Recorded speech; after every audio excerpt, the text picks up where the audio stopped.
ओम श्री साम शिवाय नमः। ओम श्री गणेशाय नमः। श्री शिव महापुराण में रुद्र संहिता युद्ध खंड का 22वां अध्याय प्रारंभ करते हैं। श्री शिव और जलंधर का युद्ध। जलंधर द्वारा गांधर्वी माया से शिव को मोहित कर शीघ्र ही पार्वती के पास पहुंचना, उसकी माया को जानकर पार्वती का अदृश्य हो जाना और भगवान विष्णु को जलंधर पत्नी वृंदा के पास जाने के लिए कहना। सनत कुमार बोले, इसके बाद रौद्र रूप वाले महाप्रभु शंकर बैल पर सवार हो वीरगणों के साथ हंसते हुए संग्राम भूमि में गए।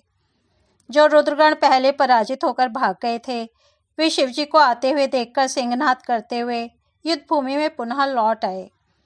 वे और अन्य गण शब्द करते हुए आयुधों से युक्त हो बड़े उत्साह के साथ बाणों की वर्षा से दैत्यों को मारने लगे। उस समय सभी दैत्य भयंकर रुद्र को देखकर इस प्रकार भागने लगे जिस प्रकार शिव भक्त को देखकर उसके भय से पाप भाग जाते हैं। तदनंतर युद्ध में असुरों को परांगमुख देखकर वह जलंधर हजारों बाणों को छोड़ता हुआ शंकर जी की ओर दौड़ा। शुंभ निशुंभ आदि हजारों दैत्यराज भी क्रोध से ओंठों को चबाते हुए बड़े वेग से शंकर जी की ओर जाने लगे। वीर कालनेमी, खड्ग रोमा, बलाहक, घमसर, प्रचंड तथा अन्य दैत्य भी शिवजी की ओर दौड़ पड़े। हे मुने, शुंभ आदि सभी वीरों दैत्यगणों ने शीघ्र ही बाणों के द्वारा रुद्रगणों को ढक दिया और उनके अंगों को छिन्न भिन्न कर दिया।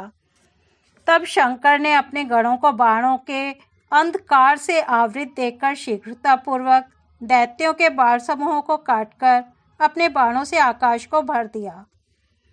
उन्होंने बाणों की आंधी से दैत्यों को पीड़ित कर दिया और बाण समूहों से दैत्यों को पृथ्वी तल पर गिरा दिया। उन्होंने अपने परशु से खड्ग रोमा का सिर धड़ से अलग कर दिया और खटवांग से बलाहक के सिर के 2 टुकड़े कर दिए। घस्मर नामक दैत्य को पाश में बांधकर उसे भूमि पर पटक दिया और अपने त्रिशूल से महावीर प्रचंड को काट डाला। शिवजी के वृषभ ने कुछ को मार डाला, कुछ बाणों के द्वारा मार दिए गए और कुछ दैत्य सिंह से पीड़ित हाथियों की भांति स्थित रहने में असमर्थ हो गए। तब क्रोधविष्ट मन वाला वह महादैत्य जलंधर शुंभ आदि दैत्यों को धिक्कारने लगा और धैर्य युक्त होकर हंसता हुआ कहने लगा।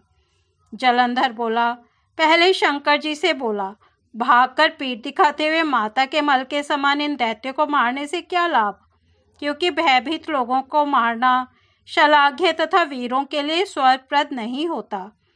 यदि युद्ध करने में तुम्हारी श्रद्धा है, हृदय में थोड़ा भी साहस है तथा यदि ग्राम्य सुख में थोड़ी भी स्पृहा नहीं है तो मेरे सामने खड़े रहो। पुनः अपने वीरों से बोला, युद्ध भूमि में मर जाना अच्छा है। यह सभी कामनाओं का फल देने वाला, यश की प्राप्ति कराने वाला तथा विशेषकर मोक्ष देने वाला भी कहा गया है।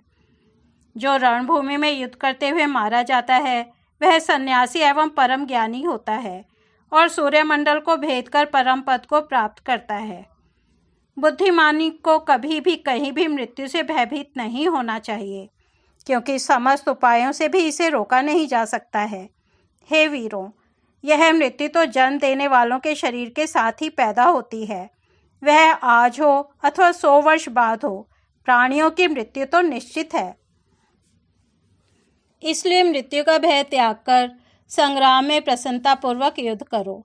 ऐसा करने से इस लोक में तथा परलोक में भी निःसंदेह परम आनंद की प्राप्ति होती है।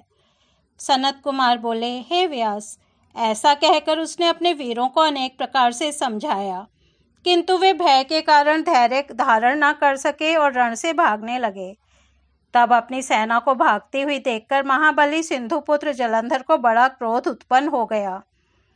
इसके बाद क्रोध से आविष्ट मन वाला वह जलंधर क्रोध से वज्र की ध्वनि के समान कठोर शब्द करके युद्ध भूमि में रुद्र को ललकारने लगा। जलंधर बोला, हे जटाधर, तुम आज मेरे साथ युद्ध करो। इन्हें मारने से क्या लाभ? यदि तुम्हारे पास कुछ बल है तो उसे दिखाओ।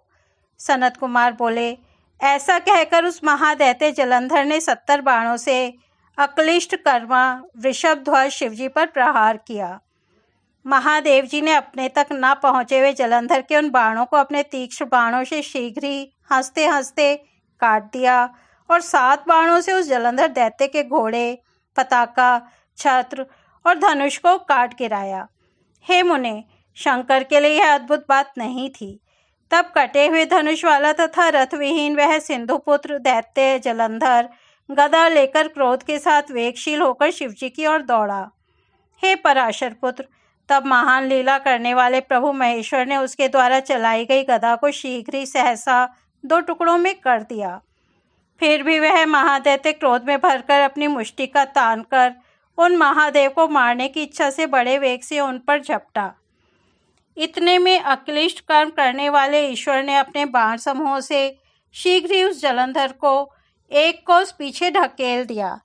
तत्पश्चात दैत्य जलंधर ने रुद्र को अपने से अधिक बलवान जानकर उनको मोहित करने वाली अद्भुत गांधर्वी माया का निर्माण किया।